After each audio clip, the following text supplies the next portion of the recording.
Is the Old Testament reliable? Well, here's Sean McDowell giving solid evidence. How do we know the Old Testament is reliable? It's a big book. In fact, it's actually 39 books. How do we know we can trust it?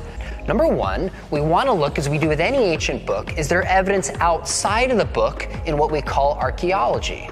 Well, when it comes to the Old Testament, there are many things we simply haven't found because they've been destroyed or they just haven't been tracked down yet. But what we consistently find are archaeological remains that support the story of the Old Testament.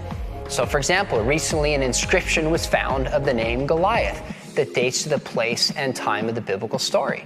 We also found in an ancient stele in the 1990s a reference to the house of David. I have walked through Hezekiah's tunnel, which is a testament to that story.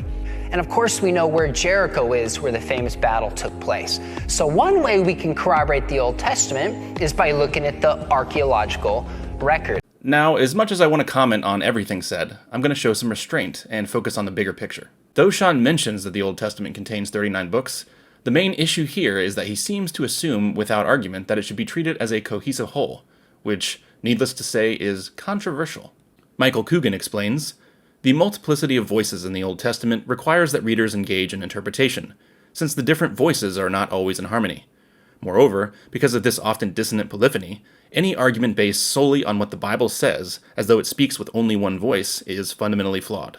As should be obvious, this is not a book in the normal sense. It's a collection of texts. And so appealing to stuff around the time of David, as if that should be a good reason to trust everything else in the Old Testament, is simply laughable. It's common knowledge among scholars that the further we go into the Old Testament, generally speaking, the more reliable it becomes. For example, in this excellent interview with Derek from MythVision, Joel Baden explains his skepticism about many Old Testament characters and narratives, while also granting that the further forward we go, the more details tend to become tethered to reality, at least in some respects. But again, whether certain later details are correct says nothing about, say, whether Abraham was an actual person.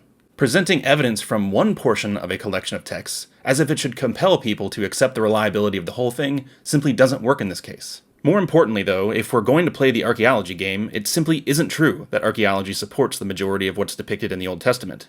In fact, it's amazing to me that Sean uses Jericho to support his case in this clip, as if the text simply getting the existence of a city right should be a major win. No! The text gets almost every detail after that wrong.